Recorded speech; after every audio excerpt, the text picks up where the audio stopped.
से सरकार बनी है विवाद लगातार होते रहते हैं, कभी सुधाकर सिंह को लेकर के, कभी मेवालाल चौधरी को लेकर के, कभी कार्तिक सिंह को लेकर के, अभी चंद्रशेखर विवाद के केंद्र में बने हुए हैं। तो कि क्या नीतीश कुमार को भी मौका मिल गया है आरजेडी से देह छटकाने का? चार्जशीट में तेजस्वी का नाम आ गया है। पिछली बार जब आरोप लगे थे तो सिर्फ आरोप पर उन्होंने गठबंधन तोड़ दिया था और राजद से अलग हो गए थे। इस बार तो चार्जशीट हो गया है। विधानसभा के अंदर नीतीश कुमार ने क्या कहा था, मिट्टी में मिल जाऊंगा मगर भाजपा के साथ नहीं जाऊंगा, फिर मिल गए। तो राजगीर की चर्चा आपने की, वो भी उसी का है कि अगर ज़्यादा आप फड़फड़ाएंगे तो उसका देख लीजिए क्या है। माना जाता है कि बात आरजेडी की हो या जेडीयू की, सर्वे सर्वा एक ही है, एक तरफ लालू यादव, एक तरफ नीतीश कुमार। तो क्या ऐसा हो सकता है कि कोई नेता या मंत्री अपने सर्वे सर्वा के कहे बिना एक दूसरे पर कटाक्ष कर सके, चाहे आरजेडी का नेता हो या जेडीयू का नेता हो? नमस्कार, आप लाइव बिहार देख रहे हैं। मैं हूं राजमोहन तिवारी। बिहार की राजनीति में इन दिनों बहुत कुछ देखने को मिल रहा है। खबर यह भी है कि महागठबंधन में सब कुछ ठीक नहीं चल रहा है। एक तरफ महागठबंधन की सरकार में ही खींचतान देखने को मिल रही है, अधिकारी और मंत्री आमने सामने हैं, तो वहीं दूसरी तरफ जेडीयू के नेता और आरजेडी के नेता भी भिड़े हुए हैं। लेकिन वहीं आज एक तस्वीर राजगीर के मलमास मेले की तैयारी से निकलकर सामने आई, जहां पर पर्यटन विभाग के तरफ से सारे इंतजाम किए जा रहे हैं। राजगीर में मलमास मेला 18 जुलाई से शुरू होगा, लेकिन तमाम जो होर्डिंग पोस्टर लगे हैं वहां पर भी केवल नीतीश कुमार ही दिखाई दिए, जबकि पर्यटन विभाग के तरफ से इंतजाम किए गए। पर्यटन विभाग तेजस्वी यादव के अंदर है, यानी कि वो उसके मंत्री हैं, उप मुख्यमंत्री भी हैं, लेकिन तमाम होर्डिंग और पोस्टर पर केवल और केवल नीतीश कुमार ही हैं। और हाल के समय में जिस प्रकार लगातार खींचतान देखने को मिल रही है, उसके बाद अब सवाल भी उठने लगे हैं कि ये आरजेडी और जेडीयू की दोस्ती और कितने दिनों की बची हुई है। इसी पर बात करेंगे। हमारे साथ वरिष्ठ पत्रकार प्रवीण बागी हैं। जो कुछ देखने को मिल रहा है अब महागठबंधन की सरकार और जो परिदृश्य सामने आ रहे हैं, क्या बता रहे हैं?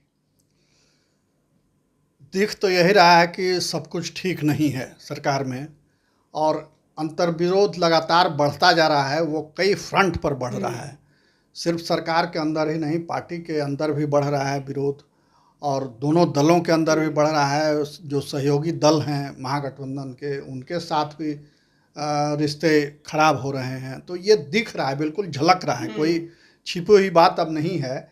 जिस तरह से खुल करके मंत्री एक दूसरे के खिलाफ बयान दे रहे हैं, नेता एक दूसरे के खिलाफ बयान दे रहे हैं सहयोगी होने के बावजूद, तो ये बतला रहा है कि इससे नेतृत्व भी कमज़ोर हुआ है।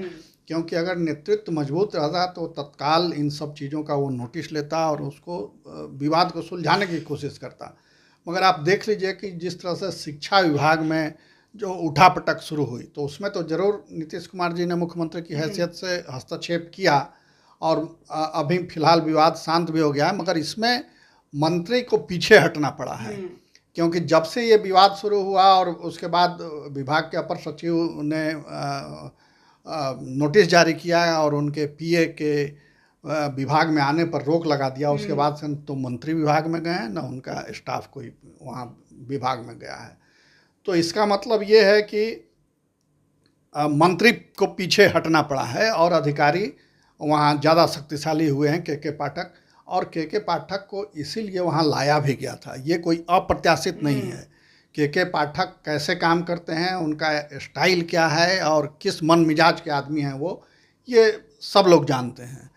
तो शिक्षा विभाग जिस तरह से बेपटरी हुई थी, उसी के लिए उसको दुरुस्त करने के लिए के पाठक जैसे सख्त अफसर को वहाँ लाया गया है। उधर राजभवन से भी बहुत प्रयास हो रहे हैं कि शिक्षा विभाग को पटरी पर लाया जाए। राजभवन लगातार मॉनिटरिंग कर रहा है, हायर एजुकेशन का ज़्यादा मॉनिटरिंग वो कर रहा है कि कैसे विश्वविद्यालयों की स्थिति सुधारी जाए। तो ये तब होता है राजभवन का सक्रिय होना, यानी कि जो मंत्री है, जो विभाग है, उसके कंट्रोल से चीज़ें बाहर जा रही हैं।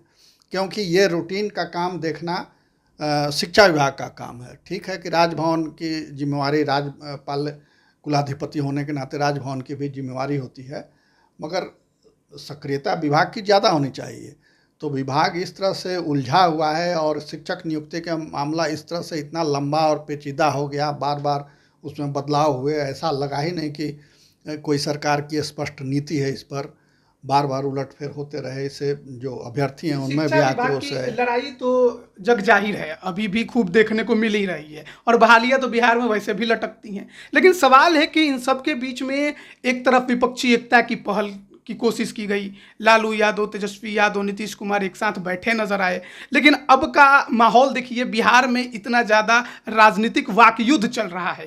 एक ही सरकार के अंदर जो पार्टी सहयोगी हैं एक दूसरे पर कर रहे हैं। लालू यादव दिल्ली चले गए, तेजस्वी यादव लंदन घूम रहे हैं, नीतीश कुमार कुछ बोल नहीं रहे हैं। सवाल उठ रहा है कि महागठबंधन की सरकार जो अब चल रही है, क्या अब ये लंबा चलेगी या कहानी अब धीरे धीरे अंतिम पड़ाव की ओर बढ़ रहा है? ये स्वाभाविक है। जब जब राजद के साथ जदयू के सरकार बनी है तो वो सरकार ऐसे ही लड़ते झगड़ते चली है। पिछली सरकार का अनुभव भी आप देख लीजिए, कैसे उसमें विवाद होते रहते थे। इस बार भी शुरू से ही जब से सरकार बनी है विवाद लगातार होते रहते हैं।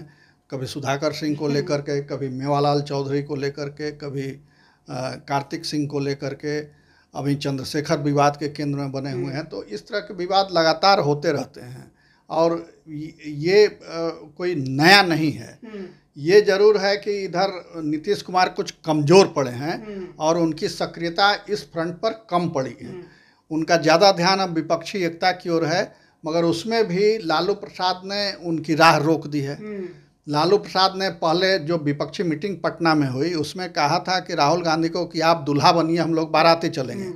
तो उसकी व्याख्या ये की गई कि प्रधानमंत्री के रूप में, कैंडिडेट के रूप में इनको आगे कर रहे हैं लालू। मगर फिर लालू ने बाद में ये कह दिया कि प्रधानमंत्री भवन में जो रहे वो कम से कम शादीशुदा हो और पत्नी के साथ वहाँ रहना चाहिए।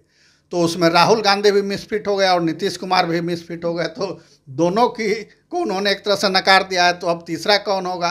तो ये उसका अर्थ तो स्वाभाविक रूप से यही है कि अगर उनके पैमाने पर ये देखा जाए तो दोनों उस कैटेगरी में फिट नहीं होते उनके खांचे में। चुनाव लड़ने पर भी संशय, चुनाव लड़ने पर भी संशय है, क्योंकि वो सजायाफ्ता अपराधी हो गए हैं। और जो कल न्यायाधीश ने कहा कि 10 आपराधिक मामले चल रहे हैं उन पर, तो ये मामला बड़ा पेचीदा हो गया और राहुल गांधी की उम्मीद अब बहुत क्षीण हो गई है। तो जो सरकार बिहार में बनी थी, जैसा कि कयास लग रहे थे कि महागठबंधन की सरकार ही बनी है कि तेजस्वी यादव को कुछ दिनों में शक्ति सौंप देनी है कुर्सी की, नीतीश कुमार पीएम की रेस में आगे बढ़ेंगे, तो क्या पीएम की रेस से देखा खुद को पीछे तो अब सीएम की कुर्सी भी नहीं छोड़ना चाहते? और वही क्या पावर की लड़ाई अब महागठबंधन में हो गई है कि नीतीश कुमार कुर्सी छोड़ें, तेजस्वी को कुर्सी सौंपे, लेकिन अगर नहीं सौंपेंगे तो यही चलते रहेगा? बिल्कुल आपने सही कहा, ये सत्ता की लड़ाई है, पावर की लड़ाई है। और ख़ास करके ऐसे समय में जबकि लोकसभा का चुनाव होना है तो सभी अपनी अपनी ताकत दिखा रहे हैं, अपना अपना बल प्रदर्शित कर रहे हैं। और उसी ताकत का एक नमूना जो राजगीर की चर्चा आपने की, वो भी उसी का है कि अगर ज़्यादा आप फड़फड़ाएंगे तो उसका देख लीजिए क्या है, हम सर्वे सर्वा हैं, हमारे अधीन ही आपको रहना है। ये संकेत है उस पोस्टर का जो जिसकी चर्चा आप कर रहे हैं। मतलब एक बड़ा सवाल है कि विभाग तेजस्वी यादव का, पर्यटन का मंत्री भी हो, कहीं पोस्टर नहीं। ये बहुत अस्वाभाविक है और अलोकतांत्रिक भी है। अगर सरकार के आप मुखिया हैं और उसमें जिसका मंत्री है और उस विभाग का कार्यक्रम है, तो मंत्री को तो उसमें तरजीह मिलनी चाहिए, जो उचित स्थान है उसका वो स्थान मिलना चाहिए। मगर ये सिर्फ मुख्यमंत्री का पोस्टर पे तस्वीर छपे और विभागीय मंत्री का न छपे तो ये कहीं से भी उचित नहीं ठहराया जा सकता इसको। और ये दर्शाता है कि लड़ाई अब काफ़ी घनी हो गई है। एक और चीज़ है कि माना जाता है कि बात आरजेडी की हो या जेडीयू की, सर्वे सर्वा एक ही है, एक तरफ लालू यादव, एक तरफ नीतीश कुमार। तो क्या ऐसा हो सकता है कि कोई नेता या मंत्री अपने सर्वे सर्वा के कहे बिना एक दूसरे पर कटाक्ष कर सके, चाहे आरजेडी का नेता हो या जेडीयू का नेता हो? एक तरफ अशोक चौधरी लगातार बोल रहे हैं, दूसरी तरफ सुनील सिंह भी अब बोलने लगे हैं, चंद्रशेखर तो बोल ही रहे थे, तो अब भाई वीरेंद्र ने भी बयान दे दिया, सुधाकर सिंह पहले से अटैकिंग मोड में थे। तो बिना सहमति के, बिना इशारे के दोनों पार्टियों में से कोई नेता चू भी कर सकता है? बिल्कुल नहीं, ये बिल्कुल संभव नहीं है। और जिस तरह से लगातार राजद की ओर से हमले हो रहे हैं उसका मतलब ये है कि जो उपेंद्र कुशवाहा ने कहा था कि ये सत्ता उनको सौंप देंगे, और खुद उस पर मुहर लगाई थी नीतीश कुमार ने भी कि अब इनके नेतृत्व में आगामी चुनाव होगा और यही अब बिहार का नेतृत्व करेंगे। तो उससे कहीं अब क्या अंदर खाने क्या समझौता हुआ था ये तो वही लोग स्पष्ट करेंगे, मगर जो संकेत आ रहे थे उससे ये लगता था कि सत्ता उनको सौंपने की तैयारी है, मगर उससे अब पीछे हटते हुए दिख रहे हैं नीतीश कुमार। तो इसीलिए ये माना जा रहा है कि राजद जो है वो लगातार हमले कर रहा है। अभी सुनील कुमार सिंह जो लालू परिवार से बहुत खास माने जाते हैं, राबड़ी देवी जी ने राखी बांधती हैं, तो उन्होंने फेसबुक पर एक पोस्ट किया था कि उसमें डाकू अंगुलीमाल और ये एक और डाकू जो था बाबा भारती का कहानी, डाकू खड़क सिंह, तो उसका जिक्र किया था, और वो संकेत में सत्ता के शीर्ष पर बैठे लोगों की ओर इशारा था कि उस कहानी के माध्यम से वो उस ओर इशारा कर रहे थे कि ऊपर बैठे लोग तो ठीक हैं, मगर उनके दाएं बाएं लोग जो हैं वो भ्रष्ट होते हैं। और उसके पहले भी वो कई बार कह चुके हैं कि कैसे सचिव को ला करके और हाँ साधने का काम किया जाता था, सैंतने का काम किया जाता था। वो उन्होंने खुद अपना अनुभव भी सुनाया था, सीके अनिल को ला करके और कैसे कंट्रोल करने की कोशिश की गई थी। तो ये इसका मतलब ये है कि राजद नेतृत्व ने अपने तमाम सिपा सलारों को खुला छोड़ दिया है कि आप जैसे चाहें वैसे अटैक कर सकते हैं, मगर सुनील सिंह ने वो पोस्ट फिर हटा लिया, लेकिन प्रेस कॉन्फ्रेंस कर दिया, प्रेस कॉन्फ्रेंस करके बहुत कुछ बोला है और कड़ी कड़ी बातें कही हैं उन्होंने। एक और सवाल इसमें उठता है कि क्या नीतीश कुमार को भी मौका मिल गया है आरजेडी से देह छटकाने का? चार्जशीट में तेजस्वी का नाम आ गया है, ये भी एक वजह है। अब वो असमंजस में पड़े हुए हैं कि क्या करें, क्योंकि पिछली बार जब आरोप लगे थे तो सिर्फ आरोप पर उन्होंने गठबंधन तोड़ दिया था और राजद से अलग हो गए थे। इस बार तो चार्जशीट हो गया है, तो अब ये भाजपा को मौका मिल गया है, वो खुल करके अटैक कर रही है कि चार्जशीटेड को आपने अपने मंत्रिमंडल में रखा है और उप मुख्यमंत्री बनाए रखा है, तो ये गलत है। अभी कयास एक और लग रहे हैं कि बीजेपी के साथ फिर नीतीश कुमार की बातचीत शुरू हो गई है, और इसके सिलसिला जो शुरू होता है वो राजभवन से शुरू होता है। एक ही दिन एक ही समय पर नीतीश कुमार और सुशील मोदी राजभवन पहुंच जाते हैं। उसके बाद नीतीश कुमार तमाम विधायक, एमएलसी और सांसदों के एक एक करके उनसे बात करते हैं। फिर हरिवंश सिंह जो कि राज्यसभा में उपसभापति हैं वो पहुंच जाते हैं, जिनको बीजेपी का बेहद करीबी माना जाता है। नीतीश कुमार की उनसे भी मुलाकात होती है, और उसके बाद ऐसा सिलसिला शुरू होता है कि नीतीश कुमार चुप्पी साध लेते हैं, और ये तमाम अब राजनीतिक घटनाएं देखने को मिलती हैं, इशारा कर रही हैं कि फिर बिहार में बहुत कुछ हो सकता है। नहीं, देखिए, वो सुशील मोदी और नीतीश कुमार के राजभवन में होने के बाद दोनों अलग अलग समय में पहुंचे, एक साथ वहाँ नहीं पहुंचे और उनकी मुलाकात भी वहाँ नहीं हुई, तो वो तो उसमें बहुत तथ्य नहीं है। और दूसरी बात कि हरिवंश के जो मिलने की बात है, तो अभी चुनाव का समय है और सभी विधायक, विधान पार्षद, सांसद से मिल रहे हैं नीतीश कुमार, तो उसी क्रम में वो भी आए थे, हरिवंश भी मिलने आए थे। वो उसी की पार्टी के सांसद हैं, राज्यसभा सदस्य हैं।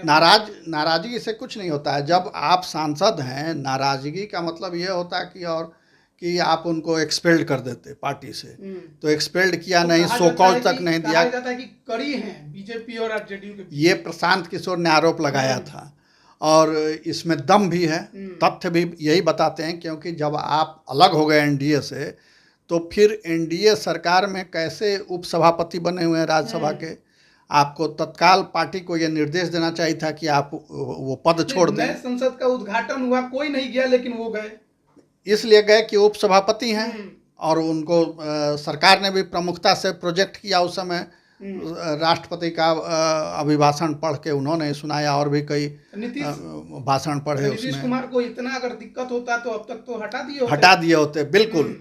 और इस पर कोई कुछ नहीं बोल रहा है। बीच में बयान आया था, जब प्रशांत किशोर ने बयान दिया कि ये कड़ी हैं और इनकी सहमति से वहाँ बने हुए हैं, तो बीच में ललन सिंह ने कहा था कि बेशर्म हैं और राजनीतिक शुचिता की हत्या कर दी है उन्होंने।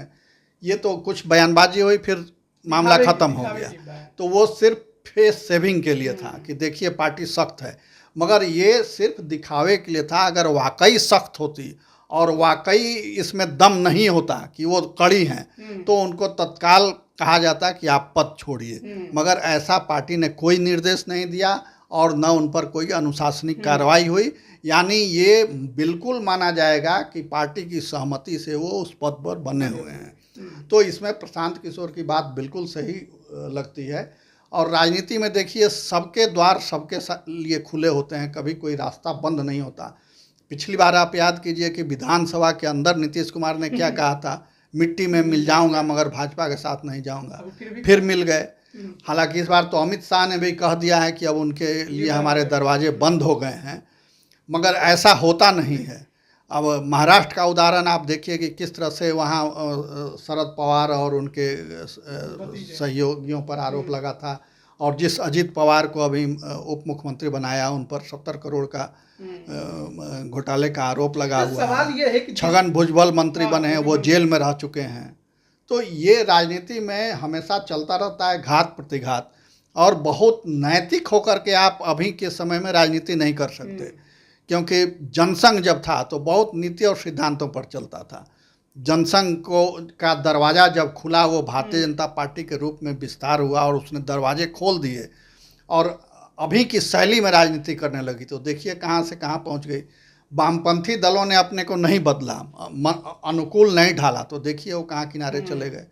तो ये करना पड़ता है, अगर नहीं कीजिएगा तो आप पिछड़ जाइएगा, किनारे हट जाइएगा। इसमें सवाल ये उठता है कि महागठबंधन की सरकार में अगर इतने दांवपेच है तो फिर ये सरकार कितने दिन और चलेगी?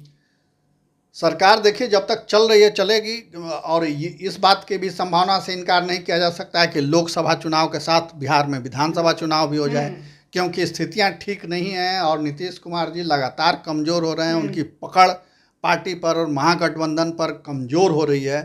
तो स्थिति और बिगड़े, उससे अच्छा वो समझेंगे कि चुनाव में चले जाएं, साथ चले जाएं, तो जो होना है एक ही बार में हो जाए। हमेशा कहते भी रहते हैं कि बिहार में कभी भी मध्यावधि चुनाव हो सकता है।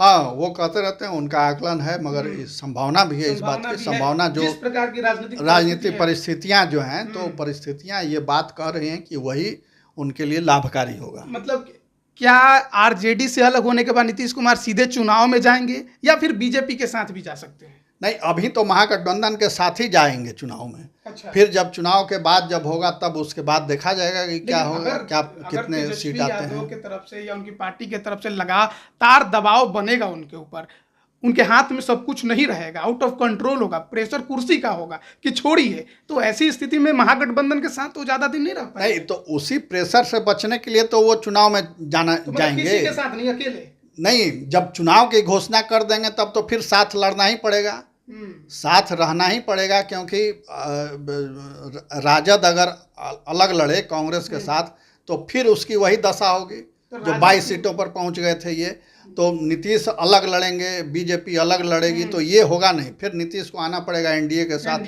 मगर अभी जो स्थिति लग रही है उसमें एनडीए के साथ लग नहीं रहा है कि वो आएंगे, क्योंकि दोनों ओर से तलखी बहुत बढ़ी हुई है। चुनाव कराने के क्या फायदे होंगे महागठबंधन के साथ रह के? चुपचाप कुर्सी दे, तेजस्वी का दबाव कम हो जाएगा।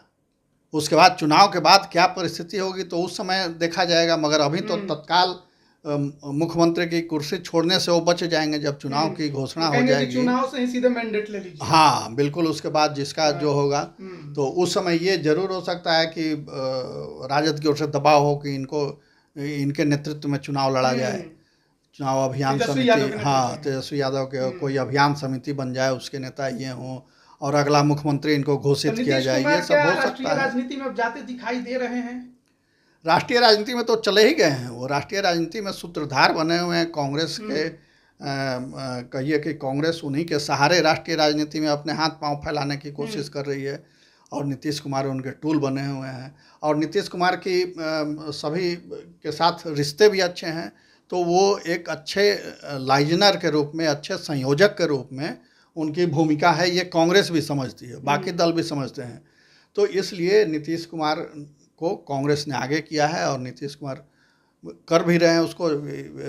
15-16 दलों को एक साथ यहाँ बिठा लेना पटना में, ये बड़ी बात मानी जाएगी। ये कम ये नहीं है कि एक क्षेत्रीय दल के निमंत्रण पर इतने सारे नेता आ जाएं, कांग्रेस पार्टी आ जाए उसमें, तो ये एक बड़ी उपलब्धि है, और वो उस दिशा में बढ़ रहे हैं। अब बिहार की राजनीति में उनकी पकड़ कम हो गई है, तो वो चाह भी रहे हैं कि राष्ट्रीय राजनीति में अपनी भूमिका बढ़ाई जाए, वहाँ जगह बनाया जाए अपना। बहुत बहुत धन्यवाद आपका। तो देखिए, बिहार की राजनीति में अभी बहुत कुछ देखने को मिल रहा है। महागठबंधन की सरकार है, लेकिन खींचतान काफी ज्यादा राजद और जदयू के बीच देखने को मिल रहा है। तेजस्वी यादव लंदन में हैं, लालू प्रसाद यादव दिल्ली हैं, लेकिन इन सब के बीच जेडीयू और आरजेडी के नेता एक दूसरे पर छिटाकसी कसने से जरा भी बाज नहीं आ रहे हैं। और वहीं राजगीर में जो मालवास मेला की तैयारी की जा रही है, वहां तेजस्वी का पोस्टर गायब है। तो कई तरह के कयास लगाए जा रहे हैं कि बिहार की राजनीति है, कब क्या हो जाए कोई नहीं जानता। और खबर तो इस प्रकार की अब चल भी रही है कि हो सकता है कि 2024 के लोकसभा के साथ आपको विधानसभा का चुनाव भी बिहार में देखने को मिल जाए। देखिए आगे आगे होता है क्या। बने रहिए लाइव बिहार के साथ। आप सभी का बहुत बहुत धन्यवाद। लाइव बिहार यूट्यूब पर सब्सक्राइब और फेसबुक पर लाइक जरूर करें।